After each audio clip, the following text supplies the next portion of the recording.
These long dog days of summer, I mean, we just made it through a heat wave. Mama was parched through this heat wave. I was hitting up Dunkin' every single day, and I will continue to probably for the rest of my days, but especially this summer. Dunkin' is helping everyone stay cool this summer with its lineup of refreshers. These drinks are packed with bold, fruity flavors and served ice cold. It's amazing. Dunkin' refreshers are the perfect afternoon pick-me-up. I like to start my morning with them personally, and then sometimes I go back for a second one because I'm just feeling crazy. They come in a variety of delicious flavors, including fan favorites mango pineapple and strawberry dragon fruit. And then for a limited time, there's black cherry and there's pink pineapple. I'm going to tell you something right now, and it's a bold claim, let me tell you, but I stand behind it. Pink pineapple will change your life. It is so good. It has me feeling like I'm sitting in a pool, resort side, just living, honey. It's so yummy. Try your favorite flavor with green tea, sparkling water, lemonade, or Dunkin's all-new limeade. I haven't tried the limeade yet, but I'm going to. Usually I get my drinks made with green tea and occasionally lemonade, but I do really like the green tea. Or if you don't want to build your own, try one of Dunkin's curated refreshers like the Cherry Lime Ricky or the Ultimate Pink Daydream. The Cherry Lime Ricky, scrumptious. I could drink like 3 of these a day. They're so freaking yummy. Head to Dunkin' today and find your favorite refresher. Dunkin' refreshers contain less than 1% fruit juice. Limited time offer. Chilling crime cases are mysterious, but finding coverage shouldn't be. With the State Farm Personal Price Plan, you have options and can personalize your plan to help create an affordable price so you can get back to cracking all of life's bigger cases. Talk to a State Farm agent today to learn how you can choose to bundle and save with the Personal Price Plan. Like a good neighbor, State Farm is there. Head to statefarm.com to get a quote. Prices are based on rating plans that vary by state. Coverage options are selected by the customer. Availability, amount of discounts and savings, and eligibility vary by state. Hey, it's Ryan Reynolds here from Mint Mobile. Now, I was looking for fun ways to tell you that Mint's offer of unlimited premium wireless for $15 a month is back. So I thought it would be fun if we made $15 bills. But it turns out that's very illegal. So there goes my big idea for the commercial. Give it a try at mintmobile.com/switch. Upfront payment of $45 for 3 months, $90 for 6 months, or $180 for 12-month plan required. $15 per month equivalent. Taxes and fees extra. Initial plan term only. Greater than 50 gigabytes may slow when network is busy. See terms. Hey weirdos, I'm Ash. And I'm Alaina. And this is Morbid, Halloween edition. Halloween! Halloweenies. Sam Hain.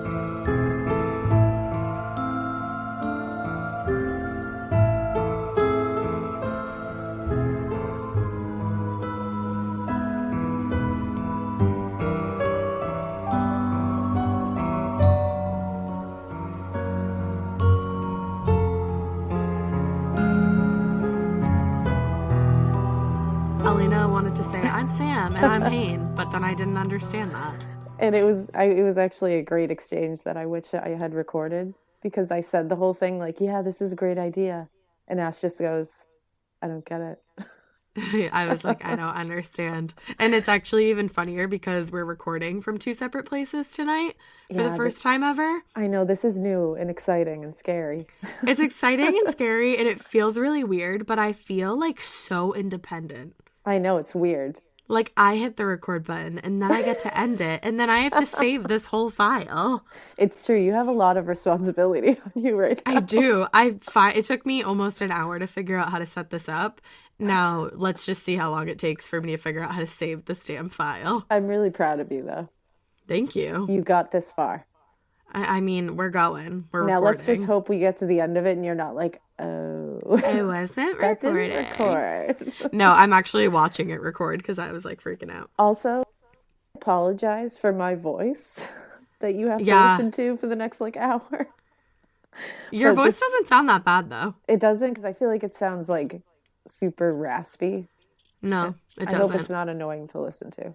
No, you honestly don't sound sick. So like, all maybe right, you're just lying. Shut up.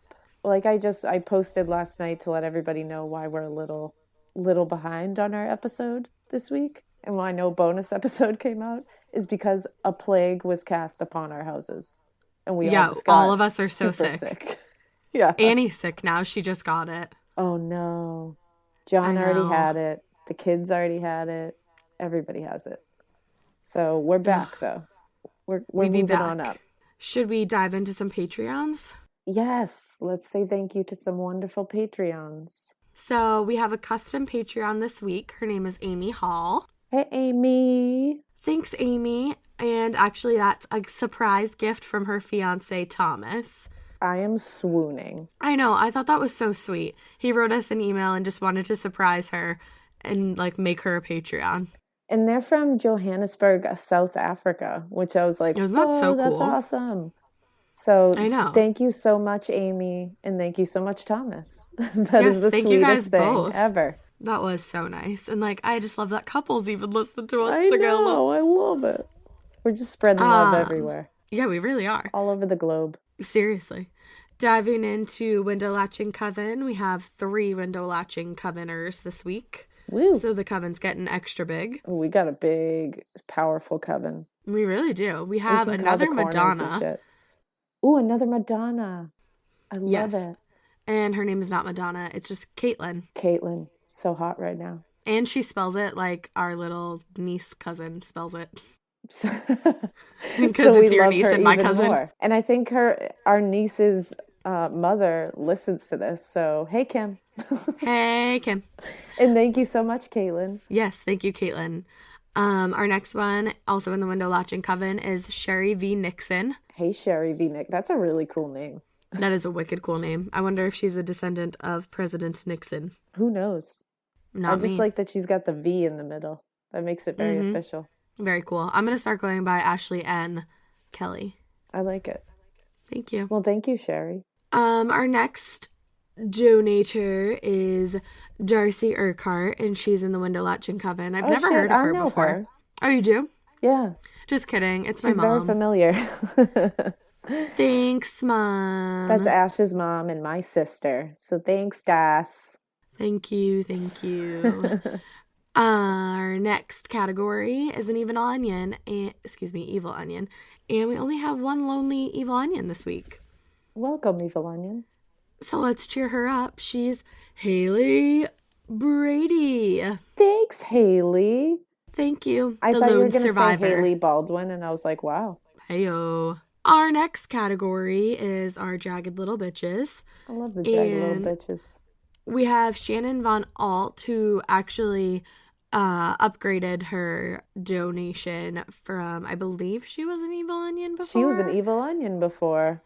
And now she's a Jagged Little Bitch. So thank you so much.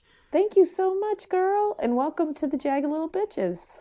Yes, welcome to that coven. That's amazing. Well, yeah, we appreciate that. They're all covens. And then our last Patreon this week, also in the Jagged Little Bitch category, is Jamie Mathis. Thank you, Jamie. Thank you, Jamie. I love you. I love you too.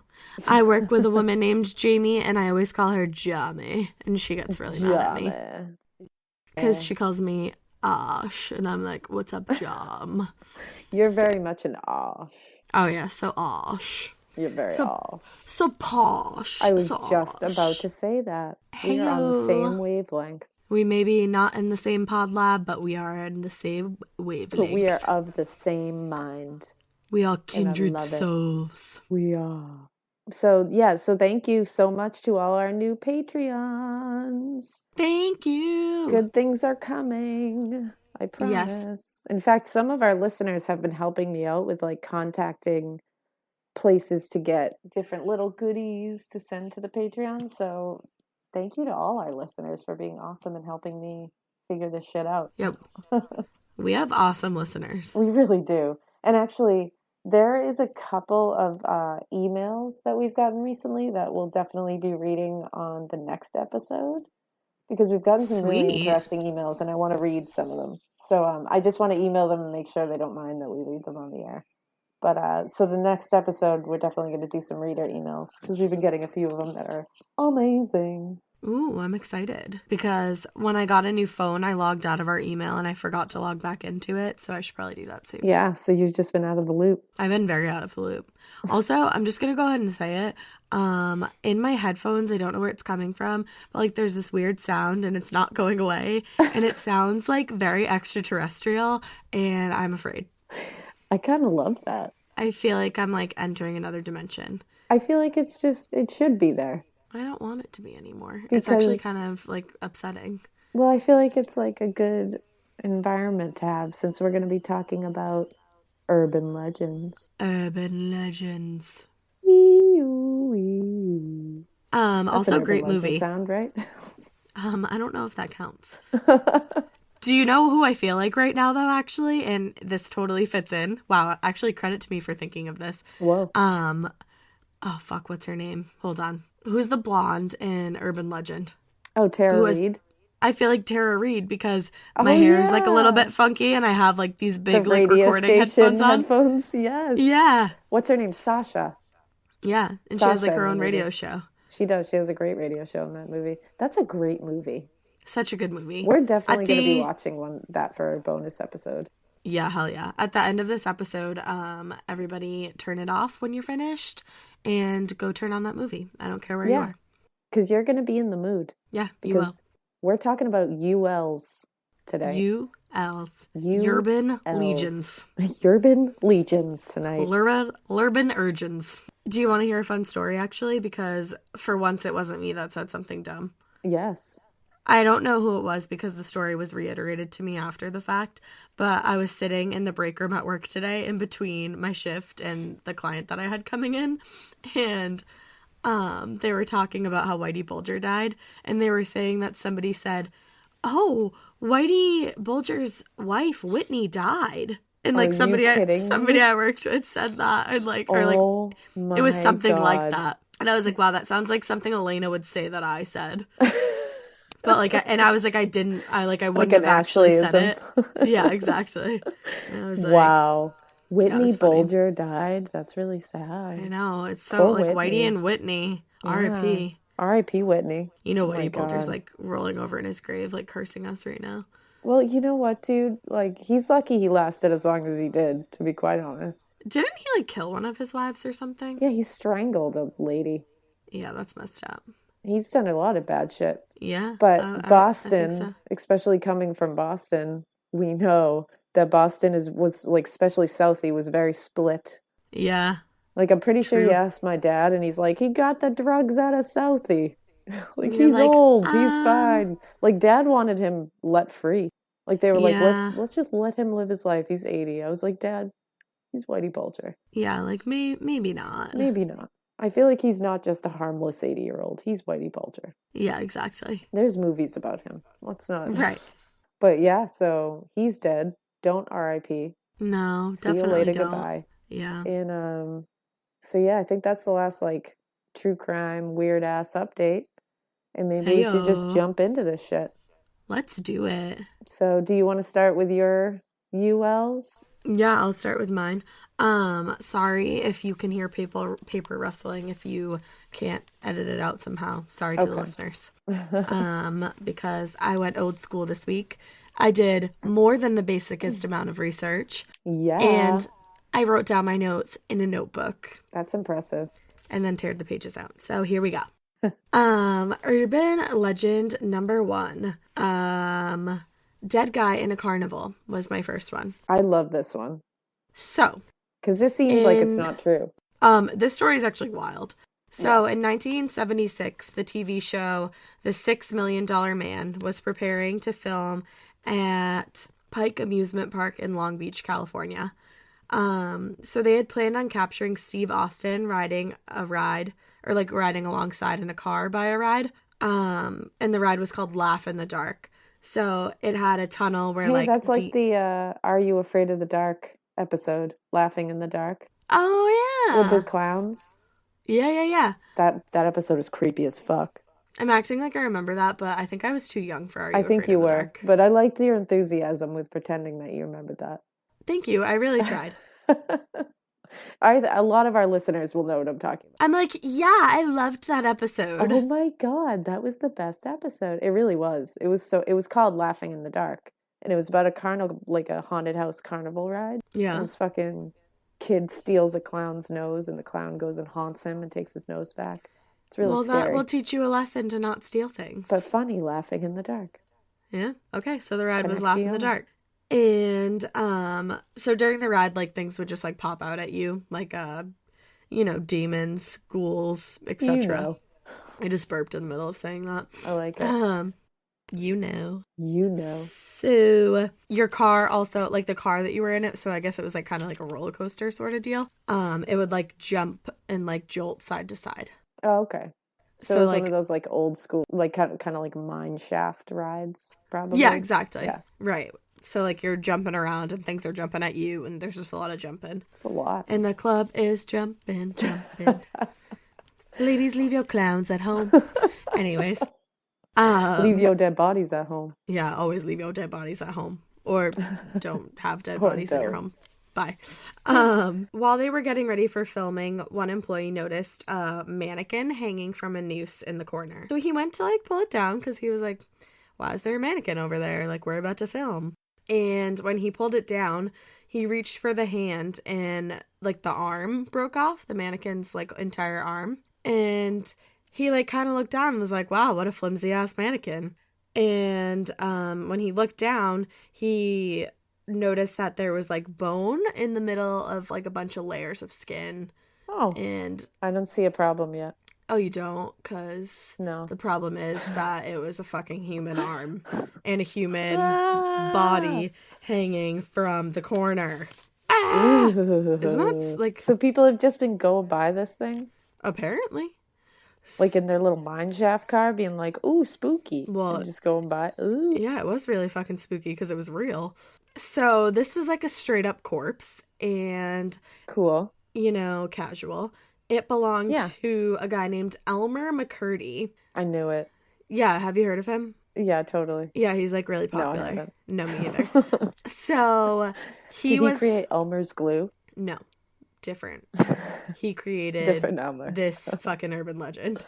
Oh, good. Okay. He, close. yeah, you know, like really close. He was an outlaw who had died in a gunfight not too long badass. before this incident, only 65 years before this. Oh, You know, so like a hot second before this incident a occurred. quick minute, you know? Yeah, like a blink of an eye. I literally wrote in my notes, what? Question mark, exclamation point, and wrote what in all capital letters. Like I was like, what? So he'd been involved in a shootout with police 65 years earlier after Okay. robbing an Oklahoma train. And just Okay. in case you were wondering what he robbed from the train, he got away was. with like a lot. He got away with 2 jugs of whiskey, which is exactly what I would steal, Wow. and $46. Whoa. Which back then was probably a lot of money because it was like 1911. High roller. Yeah, you know, $46 could buy you a lot in 1911 I don't know if it's enough to get in a shootout and die, but and end up You know? hanging from a fucking carnival for like rock on, Elmer. 65 years. Did you say rock on Elmo? Elmer. Oh, it sounded like you said Elmo, and I was like, no. I mean, rock on Elmo too. Rock on everybody. Yeah, just rock on. Rock on in your Elmo suit. Yeah, I'm sure there's an Elmo out there that wants to rock on right now. Definitely. Okay, so that's what he got away with, and he died during a shootout with police. So like the police were catching up to him, and they were like bang bang, and he was like bang bang, and then he was like dead. Nice. Yeah. That's I think that's like an exact play by Yeah, play. bang bang, dead. Dead. That's how it goes. So Not very exciting. no, it was just like really chill. Yeah. So they brought his body to a funeral home in Pawhuska, which I I love it. think is in That sounds Oklahoma. delicious. But as I'm not the Pawhuska? researcher of the year, I don't know because I didn't look it up. Anyways, bye. So they brought his body there, but nobody ever claimed it. Sad, kind of, you know? Yeah, I mean, like, stop stealing shit. Well, though. yeah, exactly. He was an outlaw, so. Stop stealing shit. Yeah, you know, that's how life goes. So the Undertaker, who obviously was just like a normal guy, saw this as a money-making opportunity, I mean, who wouldn't? right? You know, I mean, that's what I would do. So do you want Yeah. to hear what his scheme was? Yes, I do. To get some extra money, he decided that he was going to embalm the corpse, and he would allow people to view it if they placed a nickel in the mouth of the corpse. Huh. So this guy So- was only making nickels. He was making nickels, and he was having them put in the mouth of the corpse. So it's like, how are you getting those back? He must just take them right out. I mean, he's an embalmer, so he's used to it. Like, That's that's a lot. That's a lot to go through just to be theatrical as fuck. Yeah, it really is. You know? So I wrote casual. Very casual. So 5 years into this scheme, how did it even go on that long? I was just gonna say for 5 years, everybody was like, bah, It's like, if you go to this place, you could stick a nickel in a dead guy's mouth. it's like if I had a nickel for every time somebody said that, but this guy actually does have a nickel for every time somebody did that. And it's funny because it's like people just walking up to this dead guy, putting a nickel in his mouth, and then being like, "Yep, that's a dead guy." Yeah, like and you then don't just walking away. You don't get anything Like- out of it, right? You're just examining a dead guy. I mean, I guess it's only a nickel, so. Yeah, might as well. So, anyways, 5 years into the scheme, a carnival worker showed up claiming he was a long lost relative of McCurdy's, and he wanted to claim the body so he could finally be put to rest. So you could get all them nickels. No, the Undertaker already took all the nickels. Well, you never know. Some could be left in there. Well, this guy Can't clear them all out. This guy was actually not related to him, and he was not I'm shocked. laying him to rest. That's not what I'm happened. shocked. He saw this as an opportunity to bring this dude to a carnival and just use him as a prop for years and years and years. I mean, there's only a couple paths in life. You know, like get you either buried. claim a body and respect it, or you claim a body and you put it in a carnival haunted house ride as a prop. You only have There's two nowhere options. else to go. No, that's it. So It's like 50-50 shot. should I get buried, cremated, or used at a carnival? Always pick used as a carnival prop. Which box should you check? Always the carnival prop. So they brought it back to the carnival where it made rounds through haunted houses, wax museums, etc. for 60 actual years. 60 Nice. actual years. Damn. It's unclear how it ended up at this particular carnival where they were filming, but after that whole incident where the man who was filming found it and like ripped its arm off by accident, or excuse me, his arm off by accident, they finally buried him. Oh, that's nice of them. Yeah. They were like, you know what? You've seen some shit. I think it's time. Get the nickels out of that guy's mouth and, bury him properly, okay? Shake the nickels out of his face, reattach his arm, Yeah. stick him in the ground. It'll all be okay. It's fine. Yeah, it's fine. R.I.P. Elmer. Yeah, so that is the story of Elmer McCurdy. Yeah, who'd have thunk it? And also the story of the dead guy at the carnival. You know that story. That casual ass story. That old chestnut. It kind of reminded me of like a Scooby-Doo episode. 100%. Yeah, like it seems like it would be a Scooby-Doo episode. Yeah.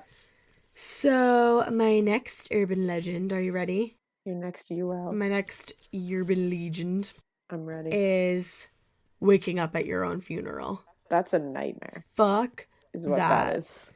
Yeah, no thank you. Because I have some buried alive moments in mine, and Oh, that freaks me out. everything about that. I have 2 cases where it actually happened. So it's not a legend. It's real. Not a legend. Um, Most of these have truth in them. yeah, a lot of them have like some true ass parts. Yeah, we tried to pick ones that have at least a little kernel of truth into A them. little kernel of the truth. Little kernel. So, this name is really hard to say, and I hope that I don't say it wrong. I have faith in you. So, Fajilu Makametzayanov, I think. Think that is 100% correct. If not, my apologies.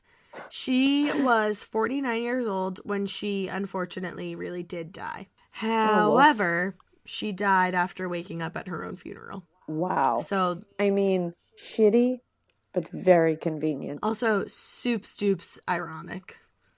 Very. Soups And just like, dupes. It's too much.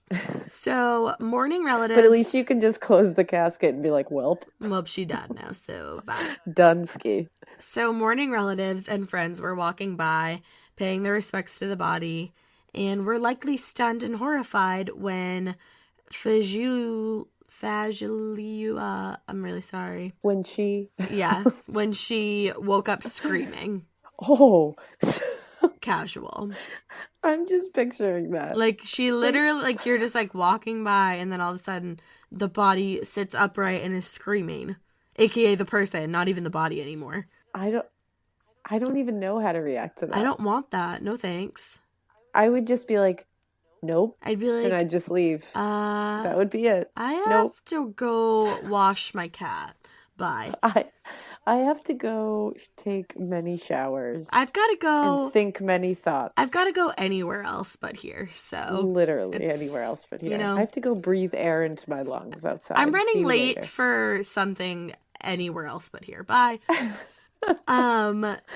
So her husband her husband who had first been told that his wife died of a heart attack after she was brought to the hospital for collapsing at home in severe chest pain, was told a second time that his wife truly was dead after having lived 12 minutes in the ICU. So she literally came back to life for 12 minutes and then died again? Mm-hmm. So when she woke up screaming at the funeral, they brought her back to the hospital, clearly.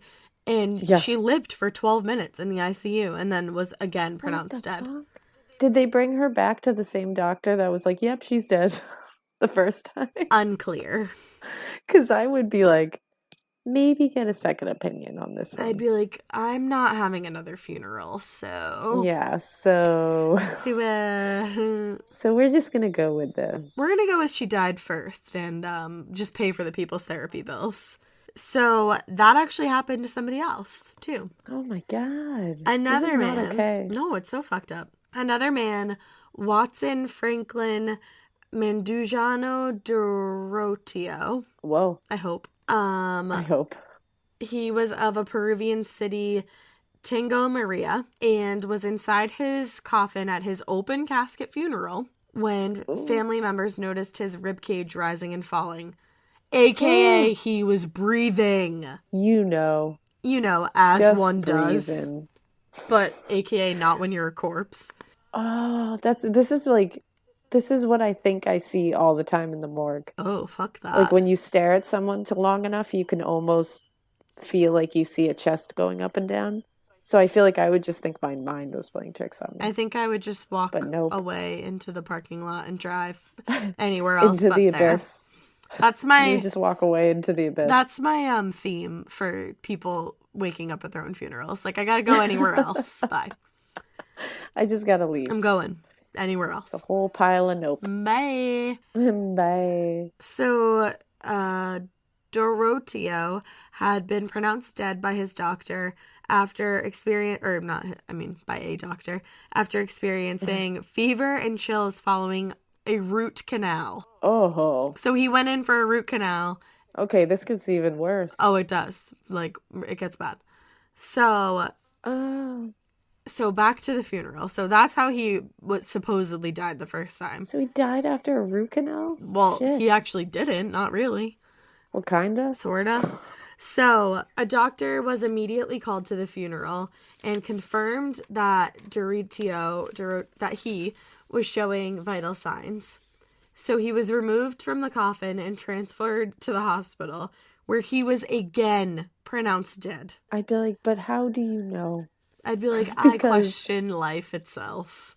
Like, where were these vital signs the first time? And then all of a sudden you see them, and now they're gone again. Yeah. Like, are you using the right thing? I don't think so. Are you using a Fisher-Price stethoscope? Or are you using like a real one?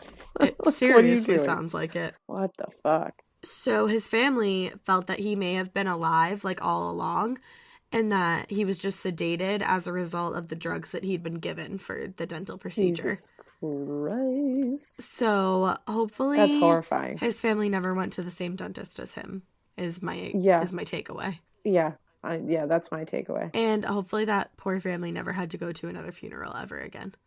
Oh my God. Like, I would never want to go to one ever again. I'd be like, you know what? I just wouldn't. I'd be like, so I have PTSD and I can't go. RSVP? No. Yeah. I have PTSD no from this.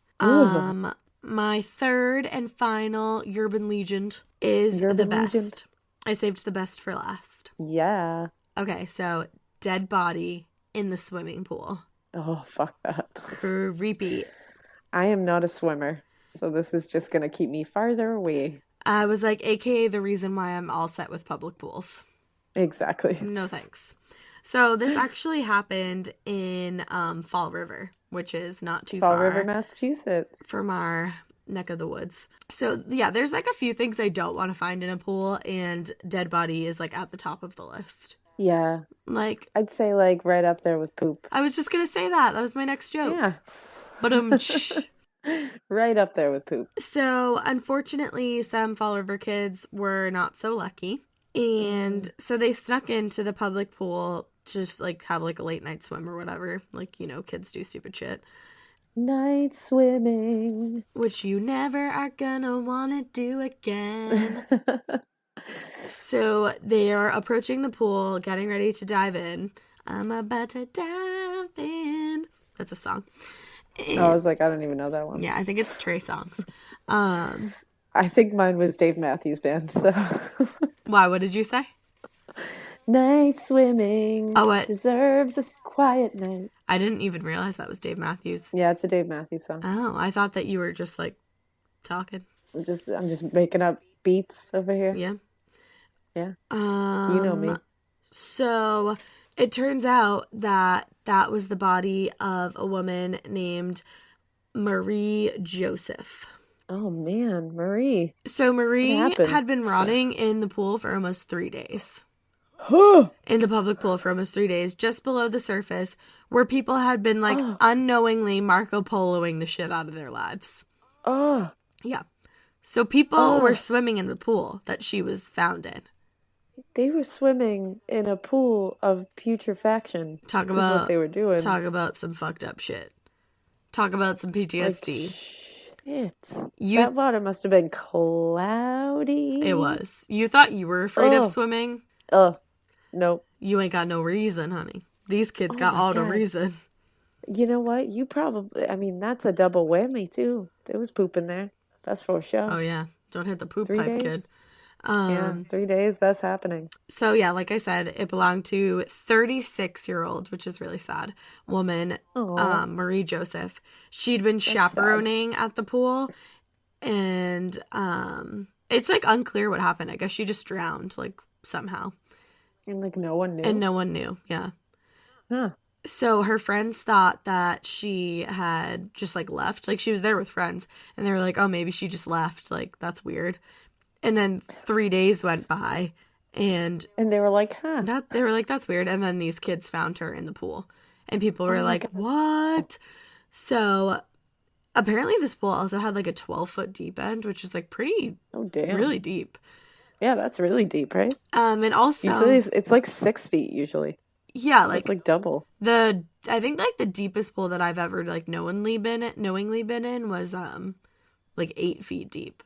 Yeah. Which is, I mean, and even that is like wicked deep. Like 12 feet is crazy. Yeah, no thanks. I don't want that. So apparently no one enjoyed cleaning the pool that much anyways. And apparently. Well, the lifeguards never noticed her at the bottom. My God. Of the pool. So that must have been disgusting water. Oh, it was murky ass water. And if that wasn't bad enough, 2 most likely now since fired health inspectors stopped by the pool to like just check it out. While she was in there, like rotting. So a day after, they need to be fired. A day after she had gone missing, they like went to check the pool out and they didn't see anything. But she was rotting in the deep end. Like, did they just go in there and be like, "Yep, that's a pool. Bye." Yeah, I don't know. So like, check. They just didn't notice, and that is your urban legend of why you should never fucking pee in the pool. Because it's rude. And don't get in cloudy ass public pool water, guys. You don't know what's in there. No. There can also be crazy parasites and shit. There probably was in that one. Oh, that gives me the heebs. The heebs. The heebs. Well, you definitely ended on a high note. Thank you. I tried. And by high, I mean very, very low. I ended on a deep note. You did. But okay. Well, I'll bring us back up with mine. Don't worry about it. Totally, I'm sure you will. All mine are very fluffy. Yeah, totally fluffy. For Halloween, we wanted to be as fluffy as possible. Super fluffy. So I have a few more than Ash had because Ash was very busy and I didn't want to overload with research. Because Ash doesn't like to research. But I really, You did a really great tried. job. You know, you just got to You bring did a out great job. all the good shit for Halloween. Exactly. I You really gotta do wanted it. to contribute. We're all going to town here. Every good detective needs a partner to support them on important cases. Think of a State Farm agent like your sidekick, there to help you along the way in your search for coverage.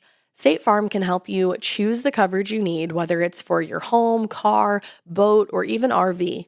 With so many options, it's nice knowing you have help finding what fits for you so you can get back to solving all of life's bigger cases. Go to statefarm.com or use the award-winning app to connect with a local agent and get a quote. Like a good neighbor, State Farm is there. So my first UL is the urban legend of the clown statue. Oh, I hate clowns. You might know this one.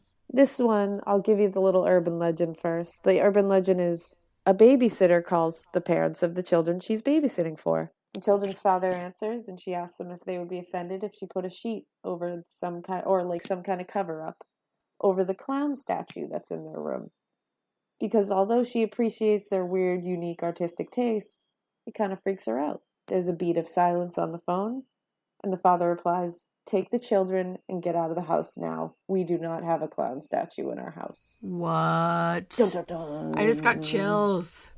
Right? Did I give you the heaves? You had a better setup than me. Sorry. I was just like, here it is. I think there's just spookiness running through my veins. I guess so. Although there's no specific case of this exact scenario happening, it does have some real life kind of like counterparts. For instance, I think we've all heard of John Wayne Gacy, who dressed up as Pogo the Clown in his free time. And the image of this is completely infamous and wholly nightmarish.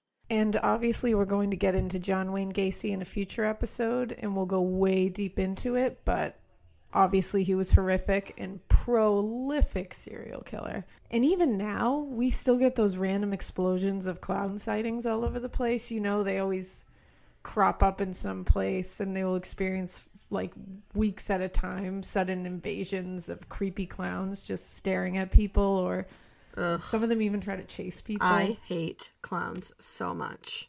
This phenomenon is actually cited as beginning in Boston. Did it really? Yeah.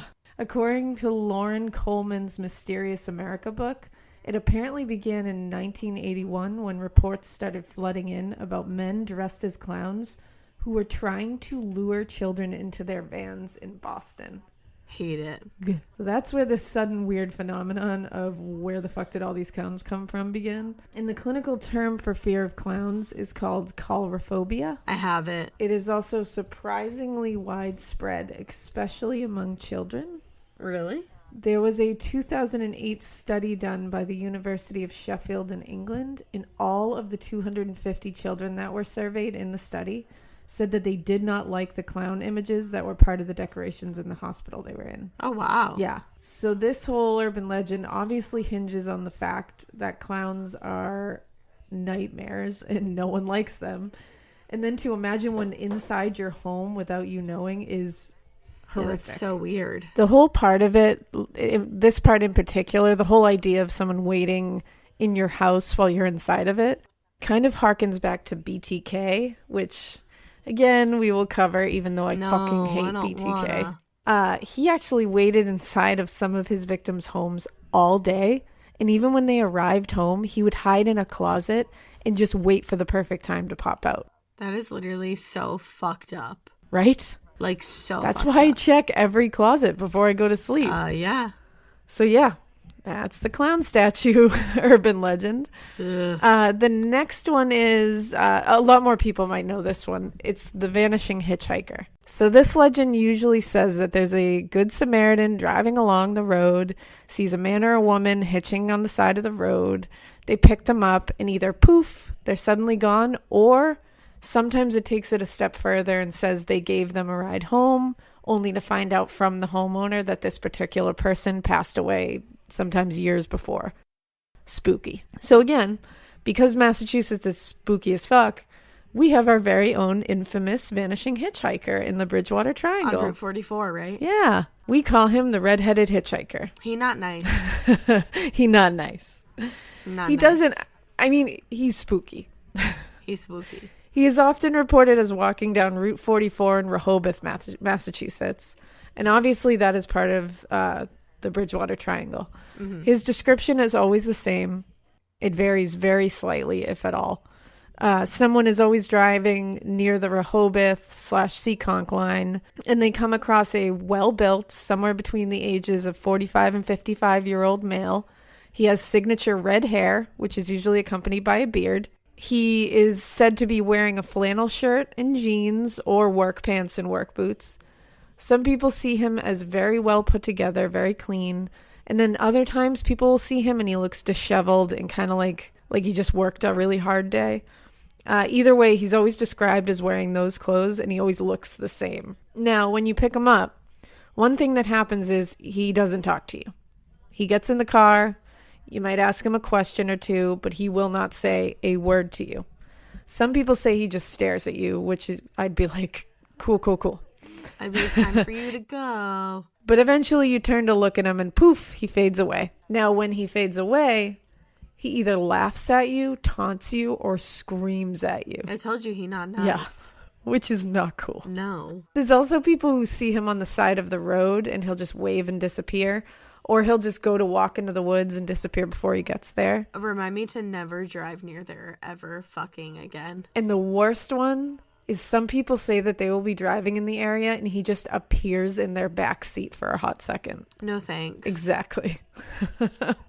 I am all set. Shouldn't there be like some kind of rule where it's like if I don't invite you into my car, like even if you're dead, you can't come in? I know. That should be the rule. Like, we should live in a polite society, guys. It's like we should cover this at some point, and that's why We Drink has a really good episode on the black-eyed children. Oh, that's you don't a invite great them in, they topic. can't come. For sure. I just gave my own self chills just saying. I know, I did too.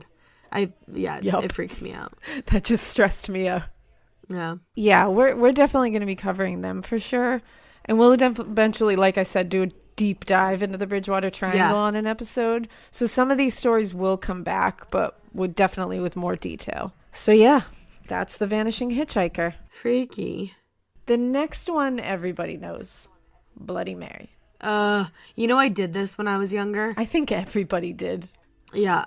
You had I was to. so scared. It's just part of growing up. No, it's horrifying. Like, don't do it. It's like, at a sleepover, you go into the bathroom, you're supposed to take a lit candle, I think just a single lit candle, and say her name 3 times into the mirror with all the lights off. Now, what's supposed to happen kind of varies. Either she appears and just scares the shit out of you because she's covered in blood, or she tries to drag your ass away. It can be a number of outcomes, but no outcome is good. It's never fun. Yeah, it's never a good outcome, so don't do it. Now, where did this come from? Well, there could be a few different Marys that you could be meeting in the mirror when you do this. One point of origin could be Queen Mary I. She was historically known in her life as Bloody Mary because she was responsible for the deaths by burning at the stake of nearly 300 Protestants to make sure England stayed as Catholic as possible. So they called her Bloody Mary, which is one of the most metal nicknames ever. It really is. Like, if your name is Mary, just start going by Bloody Mary. Do it. I mean, don't start burning Protestants at the stake, but take that nickname for sure. Mary wasn't able to produce an heir or have any actual pregnancy, unfortunately. She did have a few phantom pregnancies. One of them was so real that they thought she was going into labor, and they were just like, oh, just kidding, you're not pregnant. What? Yeah, which is a phenomenon that's really interesting. But she had a few of them and actually ended up dying in the middle of one. So her version sometimes requires the person to say into the mirror, Bloody Mary, I have your baby. Ugh. Which is just rude. I was going to say that's just like sad. Don't taunt an infertile dead woman. Yeah. That's just not They're chill. typically not in the highest of spirits. No. And you just don't need to go there with your spirit games. I would do the same thing. I would drag them somewhere. I would scare the piss out of them. Now, it could also be Mary, Queen of Scots. She didn't directly cause any bloodshed, but she definitely had some shit happen around her, and she met a pretty grisly end. So she married her cousin. Woof. Never a good plan. Yeah, that's not recommended. She married her cousin, the Earl of Darnley, and he ended up being stabbed 56 times in front of her while she was pregnant with his child. Oh, wow. So Bum City. Very Bum City. People immediately started pointing fingers at her like she did it, even though she didn't. So she had just ended up fleeing with her infant son, John, who would later become the King of England. Fun fact. Oh. Because everyone was just like, you did it, burpader. So when she got to her cousin, Queen Elizabeth I's crib, Liz was just like, and had her thrown in jail. Because she didn't want to deal with the bullshit that an uprising would have brought with it. So she was like, you know what? Let's just get rid of this real quick. Can you blame her? Yeah. She was like, I got shit to do. I'm Queen Elizabeth I. So Mary, Queen of Scots, ended up being imprisoned for 19 years. Wow, that's a long time. Yeah. And eventually she was beheaded. But it took several passes to do the job. What? I think it took like 3 or 4 passes with the sword or axe, whatever they used. So that's rough. Because there was clearly a very unskilled executioner on shift that day. Even worse, somebody, like the executioner's assistant or something, went to lift her head and yell, "Long live the Queen," as one does. Yeah. But he grabbed her red wig and her head fell to the floor and like rolled away. She had a wig? Yeah. Oh. A lot of them did have wigs. Damn. But that's just rough times. Yeah, that's just like humiliating. I would have been really pissed. So, yeah, well, that's the thing. It's like degrading. Yeah. So it definitely could be her. I wouldn't blame her. I wouldn't blame her. And, there's also a woman that's cited often named Mary Worth. But there are so many variations of her story that it's kind of bullshit. It's like she's a witch, she wasn't, she's this, she's that. It's just, I'm banking on it's Mary, Queen of Scots, or Mary I. So yeah, that is Bloody Mary. And my next urban legend is the Halloween decoration that turns out to not be a Halloween decoration. So it's kind of like your carnival one, but kind of not. I was going to say. You're like, wait a second, I already did I was that like, one. I did it. I did it. So this one is, you see a body hanging from someone's tree on Halloween. Turns out to be an actual dead body as opposed to a macabre Halloween decoration. No bueno. No. That So it reminds me turns of out- the Scream, like the first Scream when Casey's hanging from the tree. Oh, yeah. You'd be like, that's a grisly Halloween decoration. Wow. That's is really very, realistic. very well done. Distasteful, but okay. So this actually happened in 2005. Did it really? Yeah. In Frederica, Delaware, a 42-year-old woman climbed to a branch more than 15 feet in the air to hang herself Oh, wow. at about 9 p.m., just a few days before Halloween. For several hours that night and then throughout the next day, the hanging body was very visible to everyone passing by. Literally, it was in the front yard of someone else's house. Oh, my God. It wasn't until around noon the following day that police were called when they realized it was a little too realistic. Turns out she did intentionally commit suicide. I'm about Which to be I'm checking like- all the trees tomorrow morning. That is like, that's gnarly. Yeah, Like that's a few days before Halloween, you do that in someone's front yard where you That's know people are going to fucking see metal. you. Like, that's very metal. that's Like, metal whoa. and like a little scary. In a lot scary way. Yeah. Yeah. That's black metal.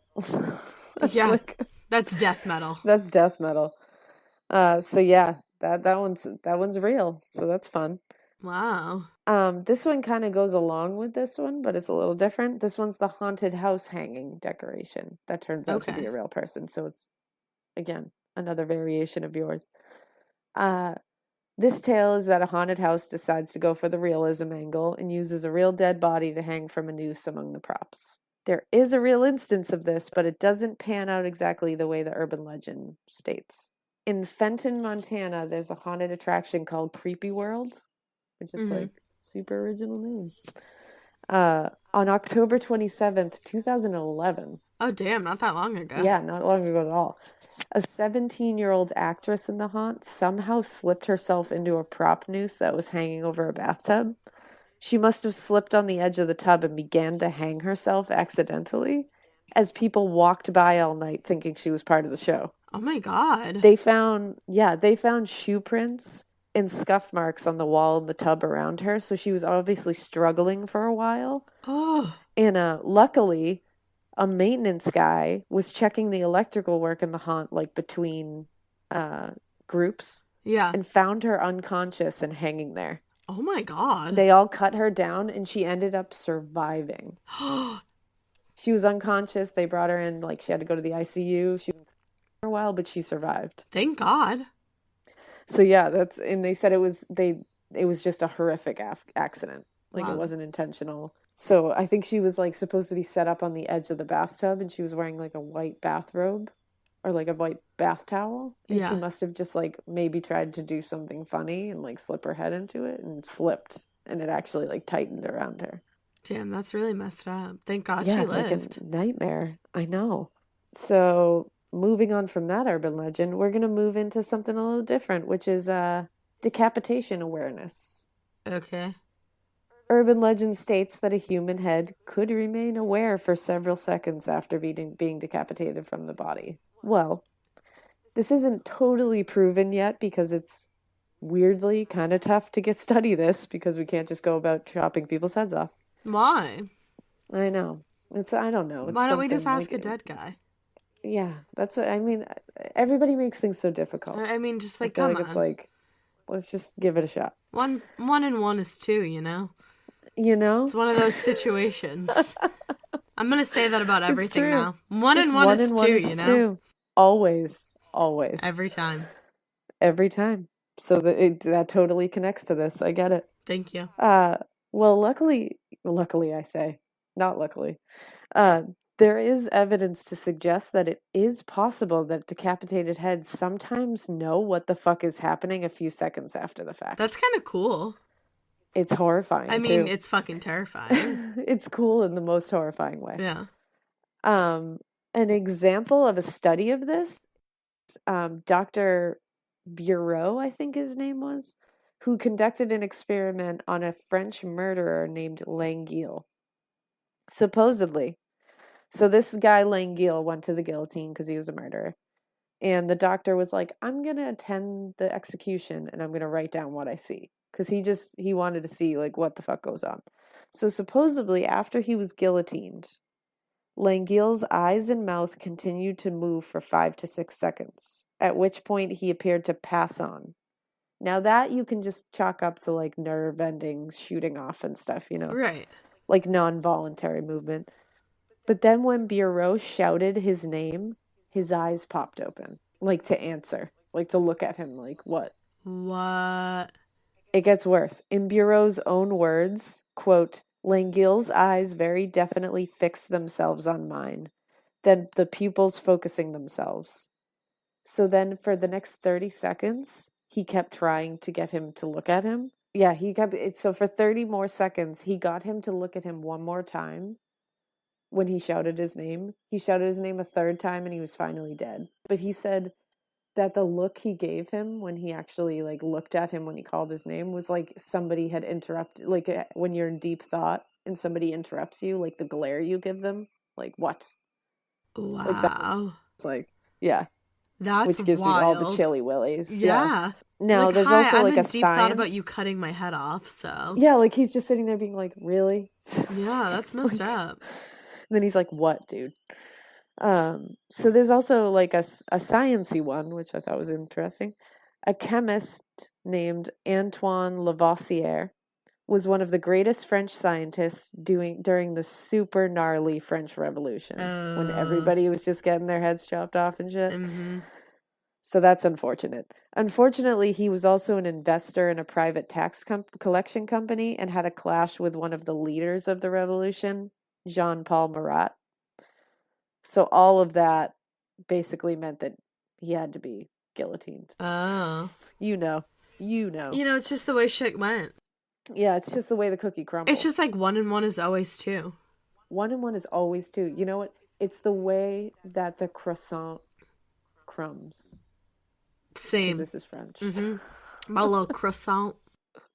My little croissant. That's a French-ass name. That's a French-ass name, Yvonne. If you don't know what I'm talking about, I hate you. If you need to go YouTube that if you don't know what we're talking about. Just 'cause type it's in, amazing. that's a French-ass name.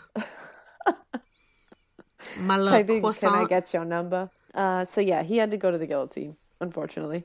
Sometimes He was you gotta executed go. on the 8th of May, 1794. And the cool thing about him was he was dedicated to science, even in the end. Heyo.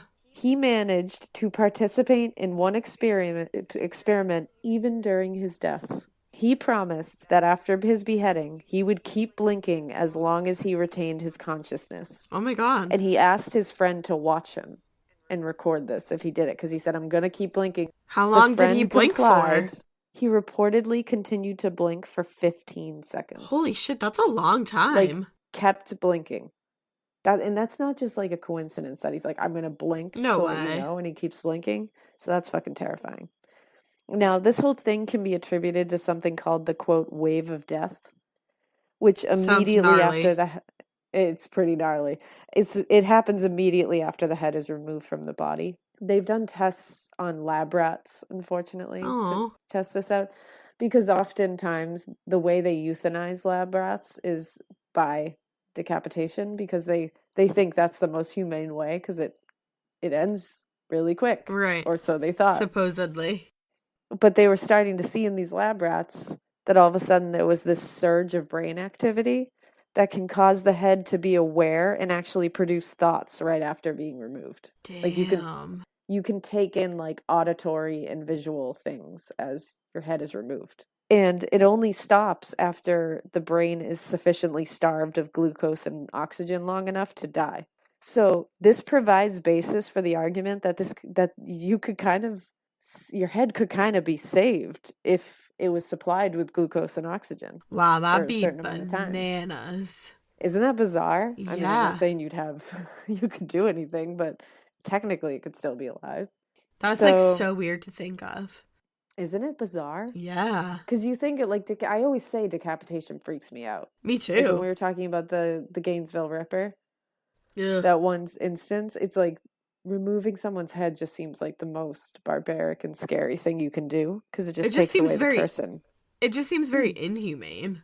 It is. It does. And at first, like, the guillotine to me always seemed like very humane. Like at least it's so quick and clean. And is there a humane way to die? I don't know. Not really. But if you can see, and I think there's also situations where, like, I think Anne Boleyn was said after she was beheaded to, like, her lips were still moving in prayer. Yeah.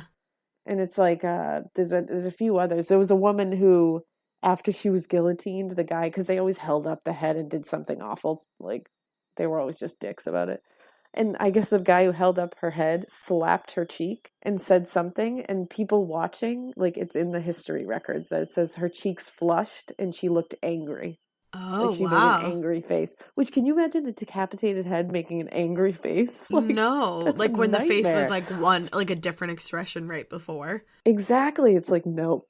I would make a duck face. I'd be like you would.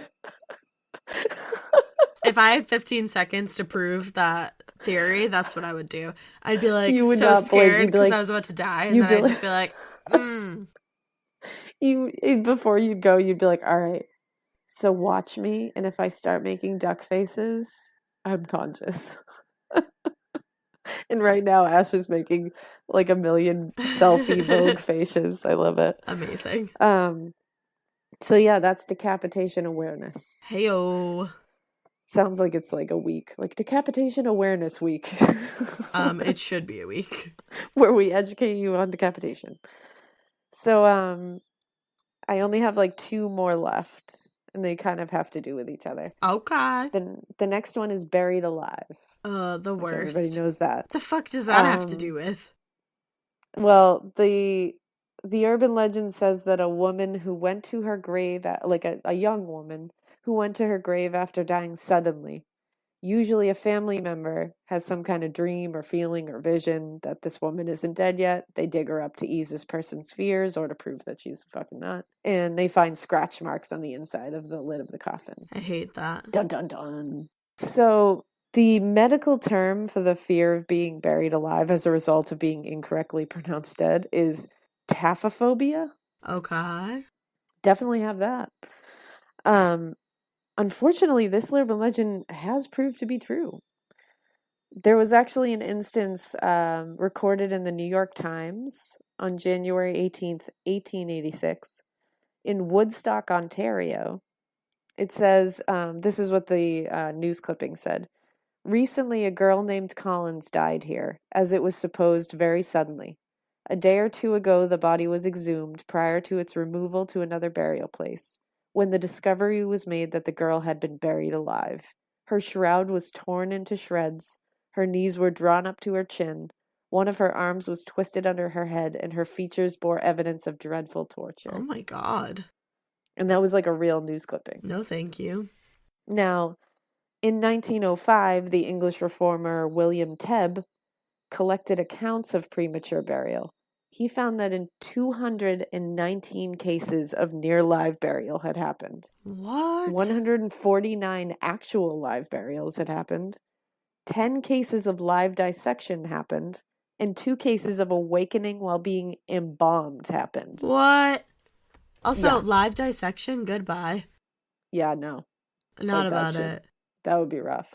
I'm telling you. That's like always my fear. When I go to cut into someone, I'm like, hello? There should be like tests. Like you should just like Speak now or forever hold that peace, girl. for real. Or like the opposite of peace. We always know everybody's dead before we cut them, just as I a PSA. sure hope so. We do. It's modern medicine and all. So as like I just said, this was all before modern medical science. So checking for vital signs was not something they could really accurately do back then. It was just super archaic. So someone could look and appear dead, but not actually be clinical dead, which can happen now. Right. During these times, like the 18th, 19th, and even the early 20th century, people actually had their coffins outfitted with safety precautions, like bells and shit, just in case they were prematurely entombed. I would do that shit. I would do that now. The first recorded safety coffin was Duke Ferdinand of Brunswick, which is an awesome name. Hell yeah. Before his death in 1792, he demanded to have a window installed to allow light in, an air tube to provide a supply of fresh air, and instead of having the lid nailed down, he had a lock fitted. And then in a special pocket in his shroud, he had 2 keys, one for the coffin lid and one to unlock the tomb door. Oh my God. He was like, let's do this. But did he actually die? He did. Oh. Yeah, he didn't have to use all his shit, but he was ready. That's good. It's better to be ready. Yeah, I mean, better safe than sorry, man. Mm-hmm. So in 1798, P.G. Pesler, a German priest, suggested that all coffins must have a tube inserted from which a cord would run to the church bells. So if an individual had been buried alive, they could tell people by ringing the church bells from their coffin, which I think is a pretty good one. Now this one's pretty rough. Pesler's colleague, Pastor Beck, suggested that coffins have a small trumpet-like tube attached, and each day the local priest could check the state of putrefaction of the corpse by sniffing the odors emanating from the tube. Ew, imagine having that job. Like, what? So if no smell was smelled, or the priest heard cries for help in the coffin, they could dig them up. That'd be like the priest in training. That would be like the bitch priest. Like, I'm like the bitch of the salon right now, and I would so have to do that. They'd be like, oh yeah, you would have to do that. Go smell for the bodies. They'd be like, go smell those trumpets, girl. Yucky. You'd be like, no, thank you. No thanks. And it's like, and a good day is coming back from that being like, they all smelled like shit. Yeah, true. Yay. Like a bad day is when you're like, no, when it smells good. Everyone's alive and we buried them. So in 1995, a modern safety coffin was patented by Fabrizio Caselli. In what year? I'm sorry. 1995. Oh, wow. The year before of my birth. Yeah, exactly. Before of my birth, I just said. Before of your birth. Before of me. Before of my birth. His design included an emergency alarm, an intercom system, a flashlight, breathing apparatus, and both a heart monitor and a stimulator. Wow. Yeah. And it's also believed that the phrases saved by the bell, dead ringer, and graveyard shift come from the use of safety coffins in it the makes Victorian sense. era. What was the second one? Which makes a lot of sense. Dead ringer. Dead ringer. Because you would ring the bell if you were alive. Yeah. And then graveyard shift is going around and smelling all the fucking tubes. And Saved by the Bell is just like Kelly Kapowski. Exactly. That's where that came from. Yeah. Duh. It's fairly modern. Okay, I So want to this hear one what kinda goes with goes with this. it. Buried alive with an engagement ring. You'll get it. Oh, Don't worry. So this okay. isn't really an urban legend, but it's fucking nuts, and I had to share it because it's a real thing that happened. So a woman named Michalina Lewandowska, she's Polish, I Yes. believe, 27 years old, was buried alive by her fiance Marcin Kasprak and his friend Patrick Boris in 2011. Oh, wow. Now, literally, he got bored with her and wanted to be with other women. So he was like, I'm just going to attack her and bury her alive. He attacked her with a taser. She What said, the quote, fuck? I was trying to push him away with the taser. He knelt down, he pressed my ribs with his knee and continued to use the taser. Holy shit. She was tasered twice in the neck, bound and gagged, and put into a cardboard computer box. He like, then what taped happened the to just box shut. breaking up with someone? That's the thing. It's like, basically, can we just break up? Like Like, you I'll don't get have over to do that that. much faster than you tasering than me and being burying buried me alive. alive. That's Well, and then fucked up. He taped the box shut, put her in the trunk of his car, then drove her to the woods and buried her head down Oh my under god. nearly half a foot of dirt and then left. So she testified that she struggled to breathe, then made use of the only tool she had, her big ass engagement ring. You motherfucker. She cut her legs free, then scratched the box with the diamond in her engagement ring until she got all the way out. She said it took her a half an hour to cut herself out of the cardboard coffin, and then she flagged down a motorist to help her. Oh my god. Can you And imagine? they all went to jail for attempted murder, by the way, so that's good. For how long? I don't even know, but the best part about this is that the way she got out was that big ass engagement ring that he gave her. Yeah, and then you sold that shit for mad money, I hope. Exactly. Because I would not want to keep it. But you know what? Always get a big ass engagement ring, just in case. I mean, that's my goal at Annie. Yeah. And that's the reason. Just so you can carve your way out of a cardboard box. Just in case Annie buries me alive, which I don't see happening in the future, but who does? I really hope that doesn't happen in the future. I mean, PSA, don't allow it to. Yeah, I won't. So those are our urban legends. We hope you enjoyed them. We wanted to keep it a little shorter and sweeter, And to the pointer. I think, and to the pointer.